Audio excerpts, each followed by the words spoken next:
Pa është kjo, to që thash, kam gjumë mikë. Ishte interesante, 1 në 10 amerikan për shkakun beson që toka ishte e sheshtë. Po, nuk e di statistikën, po ka shumë që njerëz që besojnë, sepse kanë arritur këto të vërteta absolute, se çka ka avantazh kjo seturi për shemb. Ti nuk mund të çosh çdo njeri me pa tokën përshku vetë në vetë parë dhe me pa rrumbullaksinë e tokës. Çka ka ndodhur tjetër? Rënja e sistemit arsimor. E autoritetet e sistemit arsimor, si kemi bë fizikën dikur, astronominë, asaj. Dhe si ka qenë shpërndarë dia në shoqëri, njerëzit hynë në të bota postmoderne e liberalizimit tepër të shkollave edhe kurikulave, dhe u kriju në hapësira liria që mu lënë në krizë çdo lloj metanarrative.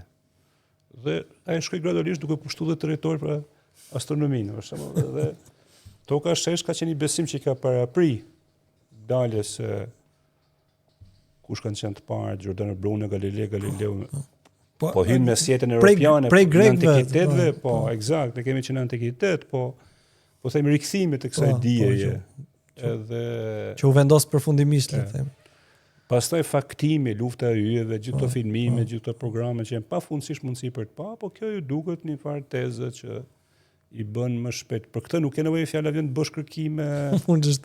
Është shumë interesante sepse un kam miq të cilët mund të kenë nga 2 universitete dhe kanë pasur një rast që tha unë dëgjova në televizor tha që plumbi tha nuk ikën me hark, tha edhe kishte të drejtë ai tha që e drejton, domethënë këto janë teori që zem vend, jo vetëm të ata që janë të pa arsimuar ose të arsimuar dobët. Po un kam parë raste që zem vend edhe ata që të arsimuar mirë. Sigurisht, jo për fizikë dhe për astronomi, por që janë në drejtësi ose në shkenca pak më larg kësaj, dhe kjo më trem, them, është një virus që infekto ka jo, domethënë lëviz edhe në nivel elitar. Lëviz nuk është se është pozicionuar me diku. Pse lëviz? Për shembull, sa teori lëvizin për gjatë pandemisë. Pse po si rastin e pandemisë? Po. Është çështja e hapjes që bën trauma ose eksperiencë e jashtëzakonshme. Po jap një shpjegim disi psikologjik, por currency. Trauma është një hapje varre, e hap. Kjo është kuptimi edhe për grekëve, është një varr, është një plagë. Ajo mund të jetë dhe maturim, mund të ndihmojnë shumë gjatë shërimit të saj, mund të ndihmojnë shumë sociologjikisht ta kalosh edhe të fitosh një stad tjetër të pjekurisë. Por nganjëherë kur shkak të gjenjes që nuk je përballë kurrë, të mungon eksperjenca edhe kolektive, nuk është memoria e paktën, se eksperjenca kolektive kemi pas në njerëzit kanë pas për pandemi, por nuk i kemi pas brezat afërt me ditë me e fol, me tregu si mos sjell. Gjithë ato teori përse përket vaksinimit. E vërtet. Edhe njerëz me kulturë absolutisht shumë të gjerë, të cilët nganjëherë po edhe kishin disa argumenta të tipit që a ka pas kohë për të bërë këtë test si duhet. Po, ndërtojmë mbi të vërteta pluralitet të ndara të cilat ka pas nga më të çuditshme deri tek më hezituesit reflektive. Po. Edhe prandaj bëhet ndonjëherë shumë e besueshme se kjo konspiracion është kështu që ai bashkon të vërteta të cilat copza të vërteta të cilat qëndrojnë në vetvete, por mënyra si lidhen është evazive. Pra që mjafton ti të kesh dalë fotografi me dikë dhe je aty. Po ti fotografi ke dalë fund ditës. Jo është. Në fakt këtë mund ta shikosh edhe nga pikpamja një lloj marrëzie që na çoi këtu, që ishin ku diun këto firmat piramidale.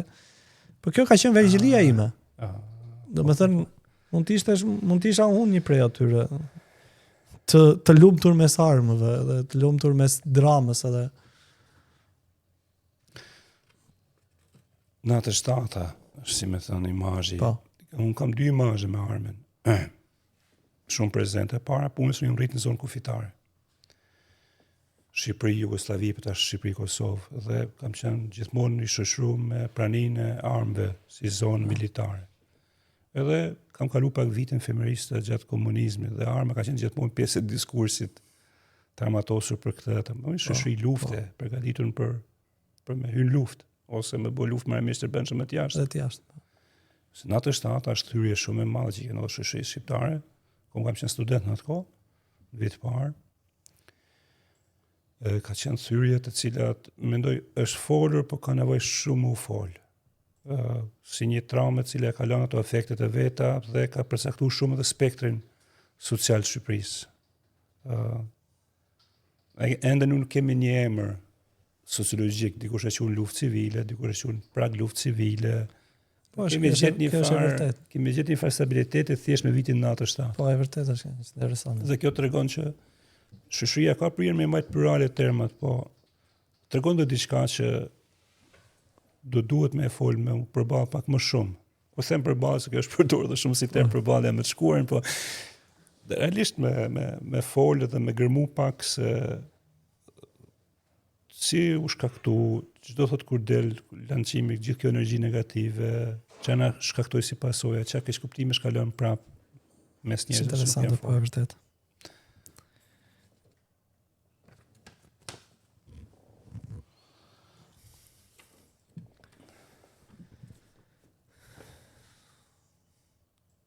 Mundet, domethënë këta janë liderët të cilët e kanë drejtuar shtetin shqiptar për le të themi për periudhën kur shtetet filluan të qeverisesin në formën nacionaliste dhe me kombe dhe me shtete. A e kemi pasur më të mirin apo do presim për ta gjetur më të mirin? Jo, ne akoma s'kemi nis aty ku do të shkojmë. Ne gjithë të shumicën e këtyre ka figura të mase komplekse të cilat unë as nuk ja hyj përveç qartësinë që kam për një figurë që nuk do ishte mirë mos të kishte anshur shoqërisë shqiptare bashkë me komunizmin, secili ka kompleksitetin e vet, dhe me kryeministin e fundit që kemi shumë pak kënaqësi me të historia shumë shpejt do i lënë vend për me folë nëse ka pas një kontribut mirë, por në tërësi them që kanë pas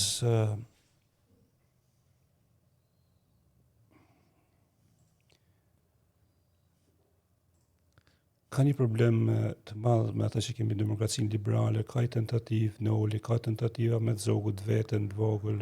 Ismail Qemalin s'kemi se si e kritikojmë për demokracinë se nuk u la për të ushtruar. Po, e vërtet është. Nuk e dim. Nëse pas 90-s kanë pas në dorë për të bërë shumë më mirë nga sa kanë bërë, shumë më mirë, sidomos për këtë që folëm deri tash, ideja për nanën i mësojnë shumë ide se ka demokratizu liberalizmi, po liberalizmi ti nuk është në preferencët e mia, është thjesht një farë distancë që edhe ka dashur mos më marrë më shumë punë dhe nuk është një liberalizëm. Merita e tij ishte një mungese e hakmarrjes, le të themi, se sa shkurt e shqip se s'duhet i marrë secilin veç tashmë i preka pak dhe di që abuzoj me këtë prekje që bëna,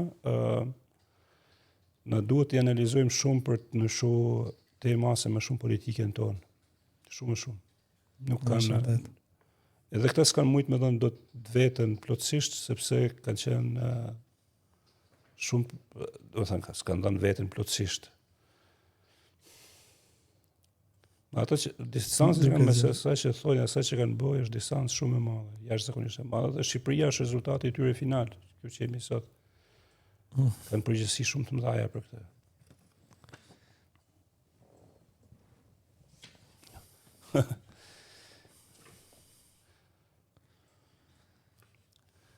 Kjo ka qenë një luga Florin të shfjallë, ka qenë një nga premtimet terapeutike që kemi kalu vite her pas here. Do të thënë na është premtu shumë kohë. Këna ka ardhur shpesh si ofertë. Edhe kjo është një gjë për të ripa.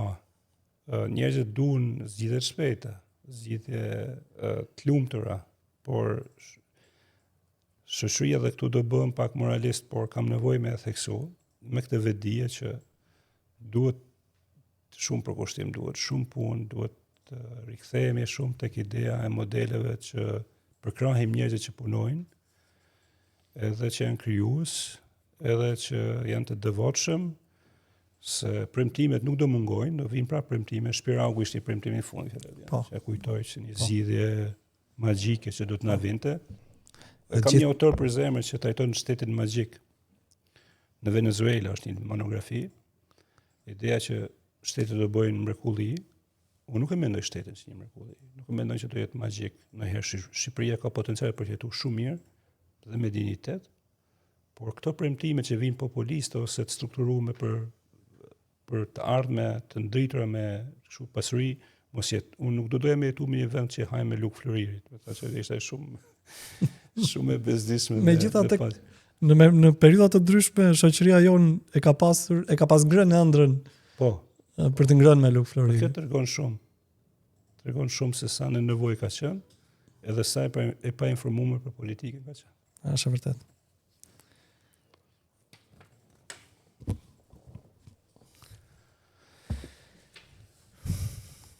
Unë shumë e solla për këtë njeriu e ri.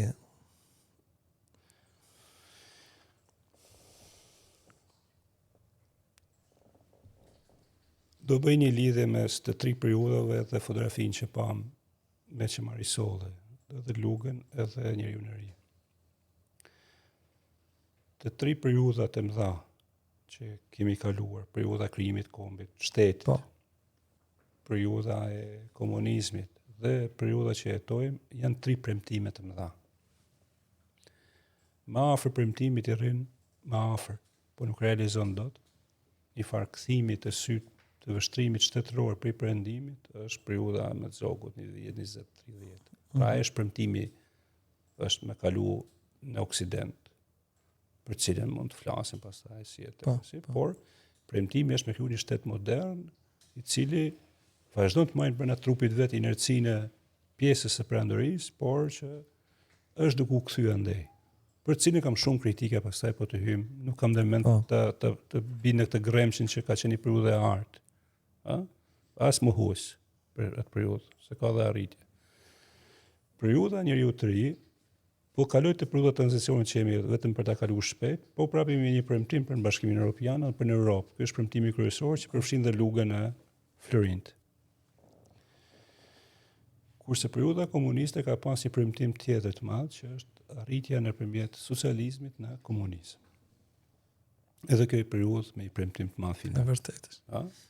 Të trija këto ne në antropologji paktën unë e përkrah konceptin e liminales, ideja që ti vendosi shoqërimin në një pozitë pragu për me kalu për diku, dhe për me kalu diku duhet lipset shumë sakrifica, shumë punë, dhe finaliteti është një farë parajse ose i farë rikthimin parajs, ose në vendin me dinjitet apo jo. Njeriu i ri që zgjati më shumë se asnjë premtim tjetër, sepse ishte diktaturë, u bë krejt e kundërta me idealin. Totalisht e kundërta me idealin në sensin që të parajsës për të vajtë atje, dhe njeriu i ri u kthy një farë viktime ose një farë sakrifice që ka të dyja brenda vetes, edhe për të u bërë, sepse çfarë ndodh me njeriu i ri, vetë koncepti të shpallë që nuk je i denj si që ti do të bëhesh. Dhe me të bëjë këtë do të bëjnë shteti, do të bëjnë partia dhe do të bëjnë gjithë sistemi, apo jo? Pra propozimi për njeriu i ri, cili haset edhe në religione të ndryshme, po këtu nuk jemi në religion, po jemi në ideologji dhe kjo ideologji është shtetërore, shndron këtë lloj ideje në një mekanizëm të shndrimit social dhe kontrollues të çdo gjëje njerëzore. Kontrollues. Ka një farë tendence, nuk po e di që jemi në fund dhe jemi zgjatë. Ka një farë tendencë me relativizu komunizmin, unë nuk i përkas asaj. Komunizmin unë do të relativizoja dhunën nëse do kishte arsye, për komunizmi shqiptar, komunizmi në Shqipëri, me saktë, se kështu adjektivi do të mendoj shumë, në Shqipëri është me kozjatën më të madhe staliniste, asnjë regjim në Europë nuk e ka, as Stalini vetë, në Rusi, nuk ka zgjatë sa ka zgjatë në Shqipëri. Me oscilimet e veta. Si regjim stalinist me këtë kozjate dhe me dhunën që ka aplikuar dhe efektet që ka sjell në ndryshimet social-kulturore dhe kuptimore, lips ka kontribute, sepse ka dhe një tendencë me thënë nuk ka kontribute për stalinizmin, ka kontribute me vlerë, ka punë të mira, në letërsi, ka në histori, ka në antropologji, ka në sociologji, në shkenca politike. Nuk janë shumë, po si janë pak, se thonë një po nuk ka punë, duhet shumë, prapë me ndalu, dhe në arte, ka punë të mirë, në kinema, ka punë të mira, reflektive. Pra, Ma aq mundësi sa kanë pas njerëzit brenda dhe jashtë Shqipërisë, që në marrë me Shqipërinë, kanë sjellë kontribut reflektive interesante dhe prap mendoj që do jetë për shumë kohë një territor i cili do duhet me u rikthy me eksploru edhe unë jam shumë i dhënë pas asaj periudhe kohore për me punu shumë bitë prap, sepse ka qenë total, ka përfshi gjithçka, ka dashur me ndryshu çdo gjë brenda kësaj shoqërie. Ja doli? Dhe i dhunshëm. Ka ndryshuar shumë. Njeriu i ri është duke marrë pjesë edhe në sot në jetën. Po si patjetër që merr pjesë. Patjetër që ka. E nisa me idenë e kuadrit të partisë. Ideja që për shembull, përkundër teorive konspirative, kemi teori tjetër konspirative që nuk e themi konspirative, që janë teoritë të ndërtuara gjatë njeriut të ri, komunizmit, si të vërtetë absolute historike për shembull. Cilat e? Po kesa duash që debatohet se më e vërteta që Enver Hoxha ka bërë kështu, është e vërtetë që është bërë kjo, e vërtetë që është kjo. Fjala vjen për Pasha Limanin, për shembull, betejën që paraqesin si fitore të Enver Hoxhës, po marrë gjën më banale. Nuk e japin për shembull fondin se si u morën vesh Shtetet e Bashkuara të Amerikës për Bashkimin Sovjetik në Vjenë për menaxhimin e mesdheut, fjala vjen, po them kot. Ose si është dinamika e luftës së dytë botërore, ha? Për shembull, ose marrëveshjet e Shqipërisë ose tentativat e Shqipërisë për të bërë pjesë e Jugosllavisë. Po, bashkimit ekonomik. Po i morën të mëdhaja, tema të mëdhaja. Bashkimi ekonomik do shkonte deri në bashkim partie me radhë. Përtej kësaj, pastaj çfarë po duam të them me këtë, se nuk është e rëndësishme kjo, është bindja që kanë që historianët ose jo historianët vete, po historia shkruar gjatë asaj kohe prej popullit, prej shoqërisë, jo prej historianëve vetvetes, po them se ka dhe historianë që besojnë që ka qenë okay, nuk ka qenë këtë gabim, por njerëzit kanë shumë dije popullore sot të mësuara dhe të pa verifikuara pa të rikthyer në kritik, që mësu gjatë asaj kohe për veten, për armisht, për miqt, për alatët edhe kështu me radhë. Kështu që prania nuk është jeta e socializmit pas socializmit është shumë prezente tek ne si hije, si prani, si vendimarrje. Për cilën nuk flasim. Për cilën flasim pak dhe për këtë unë jam për të trajtuar me shumë dinjitet. Njerëzor. Po, absolutisht po. Dinjitet njerëzor. Por duke marrë qëndrim se jo duke leju që si të vërteta absolute, sikur na japin. Pra është një alternativë popullore, zakonore, ngelur post-socialiste. Një farë konspiracioni në postin e vet. Dhe imazhi i fundit. Duket një Nuk e di pse mua sa herë gjithmonë kam pasur qejf ta shpjegoj Shqipërinë e tranzicionit me shtëpitë ndërtuara nga shqiptarët në këtë lloj, duket sikur kjo është arkitektura kombëtare e vendit tonë. Nëse ne kemi pasur dikur, domethënë këto shtëpitë e Beratit, Gjirokastrës, duket sikur kjo është shtëpia që përmbledh gjithë filozofinë e jetës tonë, domethënë një punë e pambaruar, po e bërë edhe kështu edhe e pa planifikuar.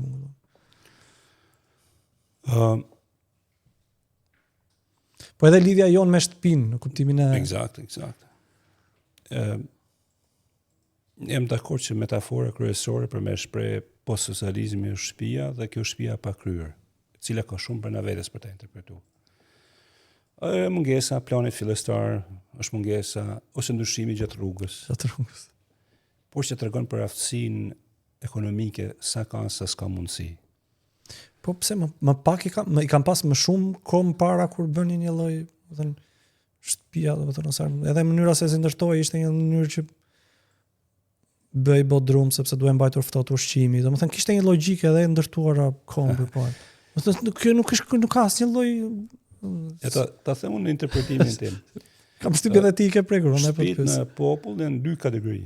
Një ato shtëpitë shumë të mira që kemi pa, që janë të ruajtur si modele në qytet dhe në fshat, që janë ato e plota, kur familja merr shumë kohë dhe angazhohet një familje shumë e madhe dhe fare fisni, që kur e vendosin për të bërë shtëpinë, e bëjnë nga fillimi deri në fund dhe e bëjnë dinjitoze. Për mua ngelet prap shumë për shpjegu, për shembull, jam i magjepsur me shtëpitë në shumë treva të vendit tonë, po zën gojë mat. Mënyrë që se kanë ndërtuar shtëpinë, nuk e di sa kanë ndërtuar matin. Janë shtëpitë më të bukura që kanë në Shqipëri, në fshatin shqiptar. Vërtet? Po çfarë i bën më të bukura ata? Është pyetje prapë se po them të matit, po kemi nopar, kemi gjyrokastër. Opar jotët mbahen, domethënë kanë qenë eksportues të punimit gurit.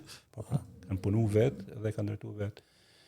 Edhe ndoshta shkak kryesor ka qenë organizimi social një, pra kanë qenë familje relativisht të mëdha, me shumë krah pune dhe blegtëria e suksesshme që kanë pas mundësi me shit tufe në baktis. Po, një ekonomia po. Po.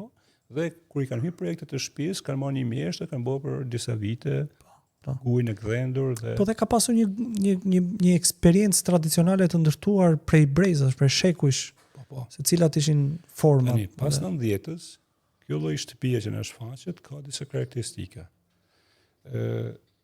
S'po i hyjmë justifikimit. Karakteristika është modeli i shpejtë, është pak a shumë strukturë urbane, është marrë modeli i urbanës për të vendosur me një pozicion të ri, me territor të ri, nuk e kanë rrethin familjar më veti, shumica, nuk është më familja e madhe, zakonisht është një familje e vogël, që merr përsipër me ndërtu vatrën e vet. Modin e Elbasanit që është propozuar në vitet 70-80 në Shqipëri, që është shtëpi Elbasani, që ka qenë me kulme, që aty ajo po e vogël. Kështu është pak a shumë dhe struktura që më ke dhënë parasysh, është një balkon e një shtëpi Elbasani, një kaçe, por pastaj ka bërë katën e dytë, që duhet që ka bërë më vonë sepse edhe ka sovan se ka realizuar. Fshiu im në Pogradec, bëri katin e parë, bëri 3 fëmijë dhe me 15 vjet ajo bë 4 kate për 3 fëmijë të tjerë.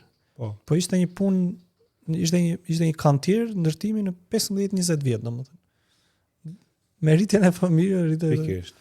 Edhe këtu është ndryshimi i planit, se struktura sociale dhe imagjinimi që ka prindi. Dhe ata emigruan vetëm boshë. Ata desha të ata kanë dashur me pas familjen bashkë dhe me pas për fëmijët në çdo rast, edhe pse kanë emigruar, ata do të kenë katën e tyre kur vinë aty. Pra, ky është projeksioni prindëror, si e kanë pa ata jetën e tyre dhe si e shohin edhe borxhin e tyre dhe raportin e tyre me fëmijët, edhe si familje, si vendimare kur e kanë ndërtuar së bashku. Dhe kjo është vetëm shpjeguese. Pse ka ndodhur kjo? Kemi mendoj, shkëputje me të shkaluare, që ka pasi tendencë vitet 90, që është tradicionale në Shqipëri nuk është rikthyer. Është tani është rikthimi i tradicionales. Vitet 90 ka pas bashkë me komunizmin, kemi dashur me flagë çdo gjë tradicionale. Janë hedh janë edhe emrat, emrat, ikje për identitetin. Dhe ka qenë ideja për të shkuar tek e reja siç e kanë imagjinuar të renë. E reja ka qenë kaq kapaciteti ekonomik për të ndërtuar. Plus dhe shteti.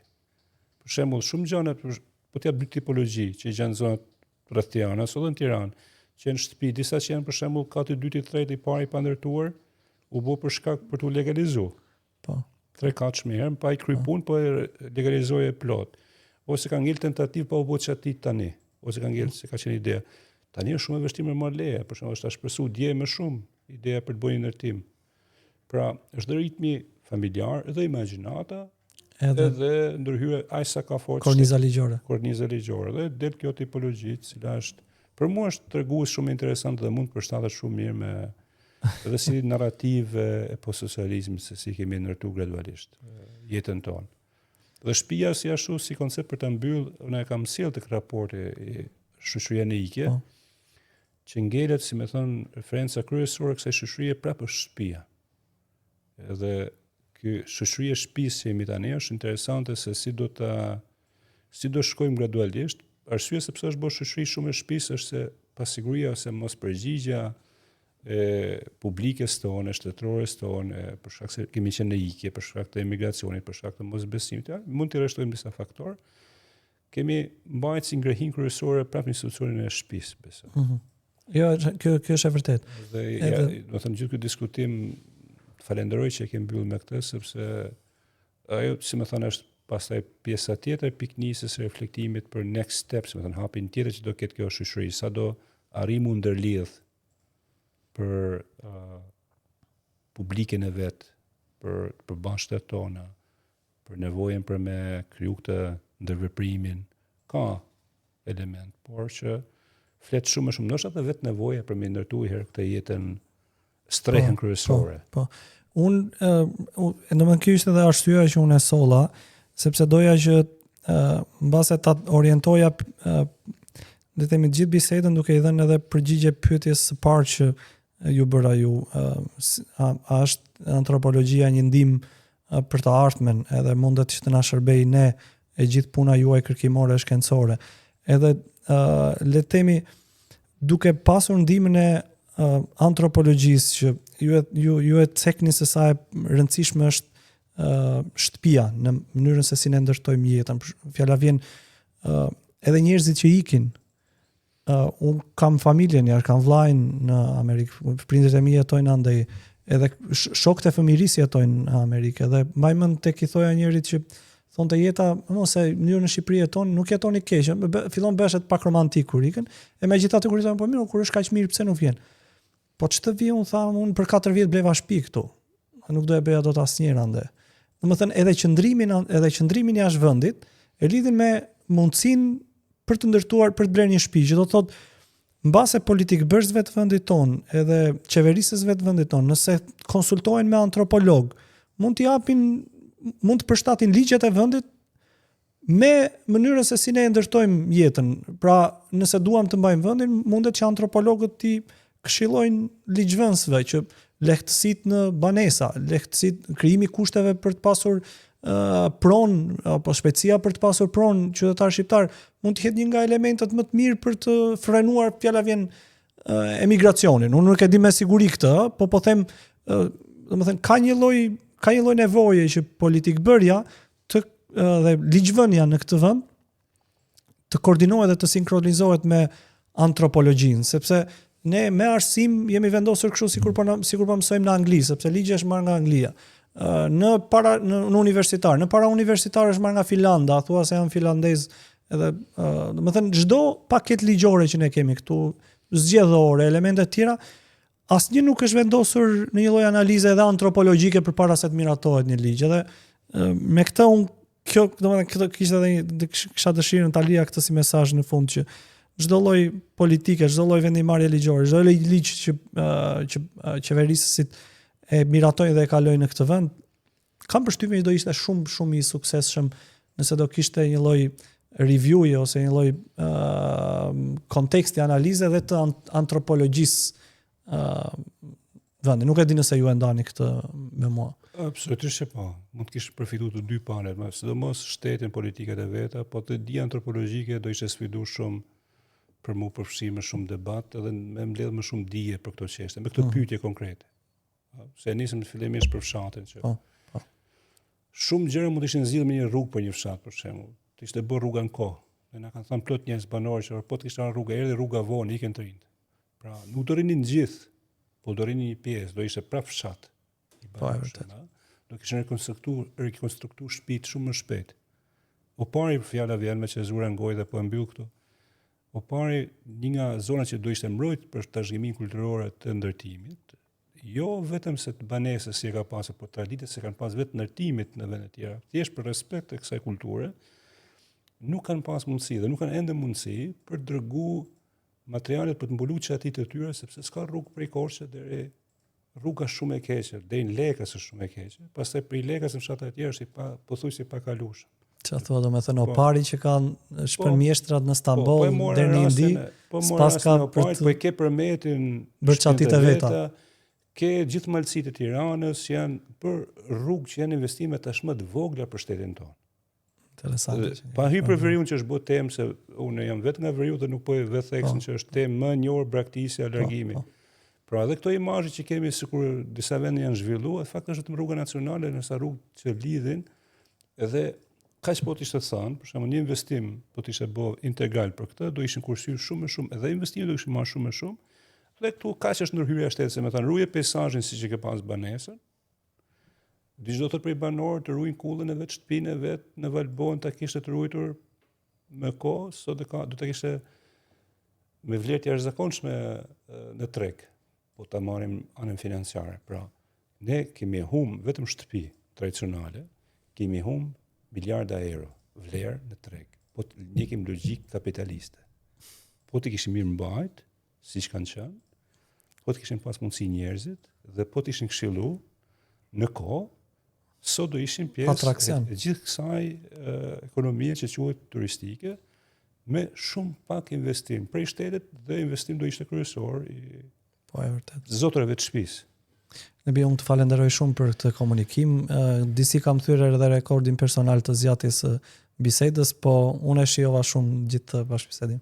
Unë falenderoj shumë gjithashtu për ftesën, uroj ta redaktosh.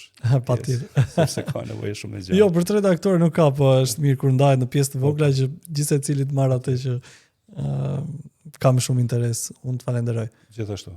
Miq, nëse bashku do takohemi në javën e vijim, shumë faleminderit dhe shpresoj që shumë nga bisedat që ne kemi bërë dhe temat që kemi kapur, pse jo të kenë shërbyer qoftë edhe në aspektin e njohurive për të parë disa perspektiva që ju mase mund të mos të kishit kaluar, po pse jo edhe për të modifikuar një pjesë të mirë të gjërave që ju keni në sjelljen tuaj të përditshme. Faleminderit.